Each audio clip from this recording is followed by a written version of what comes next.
عشاء کی نماز کے بعد 3 بار یہ الفاظ پڑھے تھے۔ 10 منٹ بعد ایسا واقعہ پیش آیا، سفید کپڑے والا بزرگ آیا، 80 لاکھ دے کر چلا گیا۔ بسم اللہ الرحمن الرحیم۔ عشاء کی نماز کے بعد میرے پیارے بھائیوں، میری بہنوں، یہ ایک وظیفہ 3 مرتبہ پڑھ لینا، صرف 3 مرتبہ اپنی زندگی میں اس وظیفے کو پڑھ لینا۔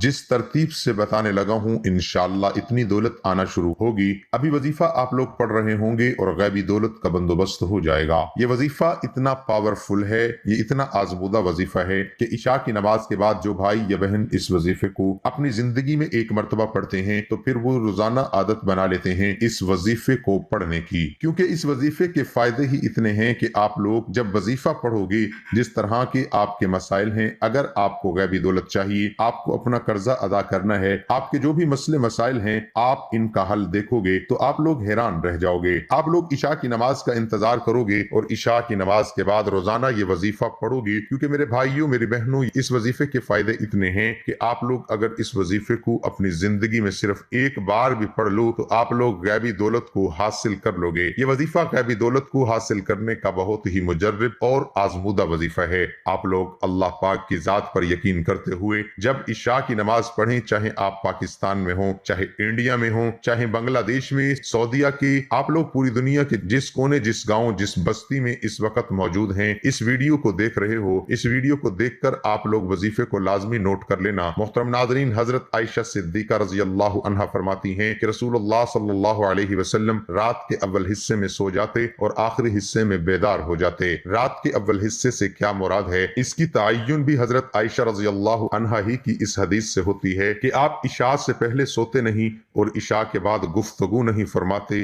جلد سو جاتے، بلکہ آپ عشاء کے بعد گفتگو کرنے کو ناپسند فرماتے، تاہم گاہے بگاہے دینی گفتگو فرمایا کرتے۔ حضرت عمر رضی اللہ عنہ فرماتے ہیں کہ رسول اللہ صلی اللہ علیہ وسلم بعض اوقات عشاء کے بعد حضرت ابو بکر رضی اللہ عنہ سے مسلمانوں کے دینی معاملات میں گفتگو فرماتے اور اس مجلس میں بھی شریک رہتا۔ اسی طرح اتفاقاً اہل و عیال سے بے طور خوش طبع گفتگو کرنا اور قصہ سنانا بھی ممنوع نہیں۔ چنانچہ ایک بار خود رسول اللہ صلی اللہ علیہ وسلم سے ازواج مطہرات کو قصہ سنانا ثابت ہے۔ اسی طرح مہمان کے ساتھ بھی بات چیت کرنے کی گنجائش ہے۔ عشاء کے بعد گفتگو نہ کرنے کا عمومی معمول اس لیے تھا کہ رات کے اخیر حصے میں اٹھنا آسان ہو اور بشاشت قلبی کے ساتھ تہجد کی نماز پڑھی جائے۔ یہ وقت اللہ سے راز و نیاز کے لیے سب سے بہتر ہے۔ حضرت ابو ہریرہ رضی اللہ عنہ کی روایت ہے کہ رسول اللہ صلی اللہ علیہ وسلم نے فرمایا کہ جب رات کا آخری تہائی حصہ بچ جاتا تو اللہ تعالیٰ سمائے دنیا پر نزول فرماتے ہیں اور ندا لگاتے ہیں، ہے کوئی مانگنے والا کہ میں اسے عطا کروں، ہے کوئی مجھ کو پکارنے والا میں اس کی دعا قبول کروں، ہے کوئی مغفرت طلب کرنے والا کہ میں اس کی مغفرت کر دوں۔ یہ ندا طلوع فجر تک ہوتی رہتی ہے۔ حضرت عائشہ رضی اللہ عنہا فرماتی ہیں کہ آپ سونے کا ارادہ فرماتے تو نماز کے وضو کی طرح وضو کرتے اور دوسروں کو بھی باوضو سونے کا حکم دیتے کہ باوضو سونے سے شیاطین و جنات اور پریشان کرنے والے خوابوں سے حفاظت ہوتی ہے۔ نیز ایک فرشتہ پوری رات اس کے ساتھ ہو جاتا ہے اور جب وہ کروٹ لیتا ہے تو فرشتہ کہتا ہے، اے اللہ اس بندے کی مغفرت فرما کہ اس نے رات باوضو گزاری، اگر اس حال میں انتقال ہو گیا تو شہادت کا مقام پائے گا۔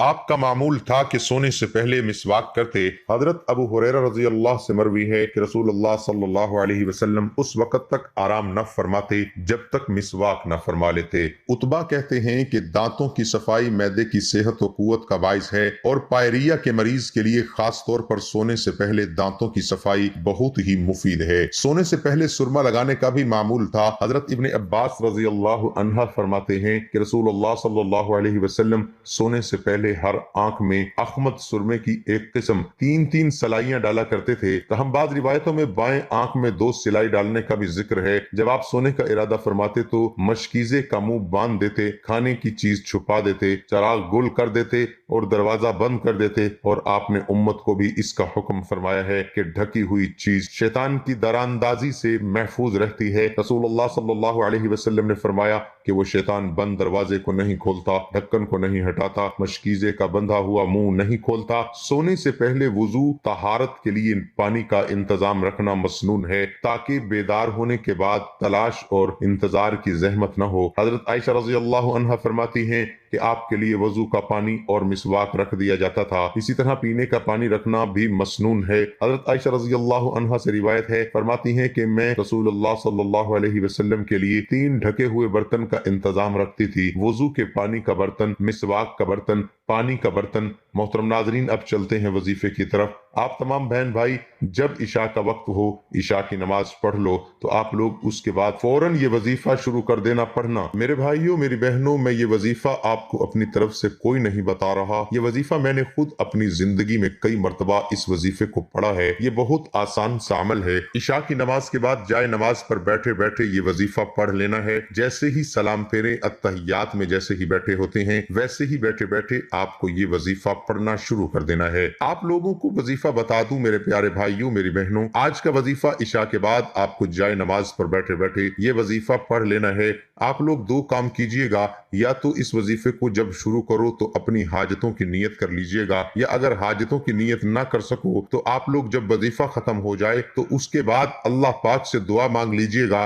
जो आपकी हाजत हो, जो आपकी मुराद हो, उसके लिए अल्लाह पाक से खूब दुआ कीजिएगा। मेरे भाइयों मेरी बहनों, अल्लाह पाक की जात पर यकीन करते हुए आपको ये वजीफा पढ़ना है। मेरे भाई मेरी बहनें दोनों ये अमल करें। सलाम फेरने के बाद आपको अत्तहियात में बैठे बैठे सबसे पहले पढ़ना क्या है ये समझ लें। 2-3 वज़ाइफ मिला के ये पूरा अमल करना है। ये अमल मेरे अजीज साथियों मेरी बहनों इतना आसान है कि कोई छोटा बच्चा भी बड़े आराम से ये वजीफा पढ़ सकता है। अक्सर मेरी भाई मेरी बहनें कहती हैं कि हमें पढ़ना नहीं आता, हमें कोई ऐसा अमल बताएं, कोई वजीफा बताएं कि फौरी तौर पर हम आसानी से पढ़ भी लें और फौरी तौर पर हमें इसका फायदा भी हो। तो प्यारे भाइयों मेरी बहनों, ये वजीफा एक तो बिल्कुल पढ़ने में आसान है, दूसरे नंबर पर बिल्कुल ही कम वक्त के अंदर आप लोग ये वजीफा पढ़ लोगे, मतलब यानी कि बहुत मुख्तसर सा छोटा सा वजीफा है। और तीसरे नंबर पर ये आजमूदा वजीफा है। मेरे भाइयों मेरी बहनों, आप लोग जब भी कोई वजीफा पढ़ें तो वो वजीफा आजमूदा, मतलब इस वजीफे को पढ़ने से पहले किसी को फायदा हुआ हो, तो आप लोग जब भी वजीफा पढ़ें अल्लाह पाक की जात पर यकीन करते हुए, भरोसा करते हुए वजीफा पढ़ें। बेदिली से, बेतरतीबी से आप लोग कभी भी वजीफा ना पढ़ें। अब वजीफे को समझ लें। इशा के बाद जब आप लोग जाए नमाज पर बैठ जाएं तो सबसे पहले आप लोगों को दरूद शरीफ लाजमी पढ़ लेना है। एक मरतबा कोई सा भी दरूद पाक पढ़ लीजिएगा।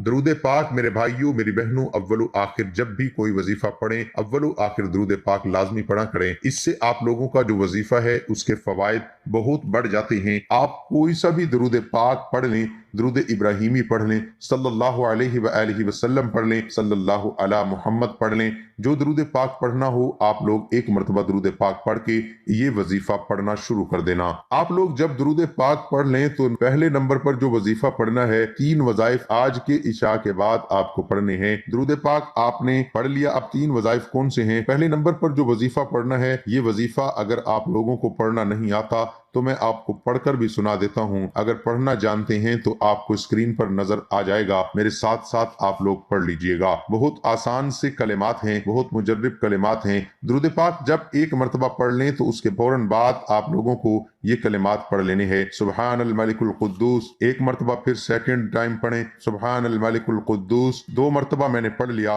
फिर तीसरी मरतबा भी आप लोग पढ़ लें सुब्हान अल मलिकुल कुद्दूस। सिर्फ 3 मरतबा आपको ये वजीफा पढ़ना है। जब इस वजीफे को प्यारे साथियों आप लोग पढ़ लें तो उसके बाद आप लोगों को अपनी स्क्रीन पर अब जो वजीफा दिख रहा है, दूसरे नंबर पर आपको ये वजीफा पढ़ना है। ये वजीफा 4 वज़ाइफ को मिलाकर एक साथ पढ़ना है। या रज़्ज़ाकू, या रहमानू, या रहीमू, या सलामू, ये एक हो गया।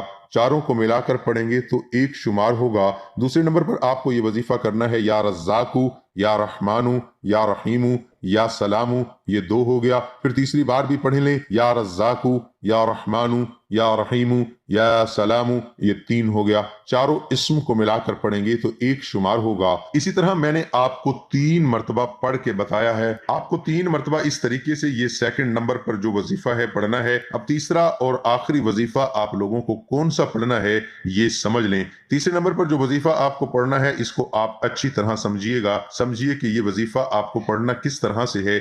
ये पूरा अमल आपको एक ही वक्त पे पढ़ना है, मतलब एक साथ पढ़ना है। ऐसा नहीं कि एक वजीफा पढ़ा फिर खड़े हो गए कामों में लग गए, नहीं, क्योंकि ये 1 मिनट का तो पूरा अमल है। जब से दुरूद पाक से हमने वजीफा शुरू किया है और आखिर में हमने 3 मरतबा जो वजीफा पढ़ा, उसके बाद आपको बिल्कुल आखिर में वजीफा पढ़ना है। ये वजीफा भी आप लोगों को मैं पढ़ के सुना देता हूँ। हस्बुनल्लाहु व निअमल वकील। इशा के बाद आप लोग ऐसा भी कर सकते हैं कि नमाज के बाद मेरी वीडियो चला दें, वीडियो देखते देखते भी आप लोग ये वजीफा पढ़ सकते हैं। इस तस्बीह को, इस वजीफे को आप लोग तस्बीह के दानों पे पढ़ लें या हाथ की उंगलियों पे पढ़ लें। आप लोगों को ये कलिमात भी आखिर में सिर्फ 3 मरतबा 3 टाइम पढ़ लेनी है। जब 3 मरतबा इस दुआ को भी पढ़ लें, उसके बाद अजीज साथियों, मेरी बहनों, मेरे बुजुर्गों, 1 मरतबा आपको बिस्मिल्लाहिर्रहमानिर्रहीम पढ़ना है। आखिर में 1 मरतबा जब बिस्मिल्लाहिर्रहमानिर्रहीम पढ़ लें तो उसके फौरन बाद आप लोगों को कुल हुवल्लाहु अहद अल्लाहुस समद लम यलिद वलम यूलद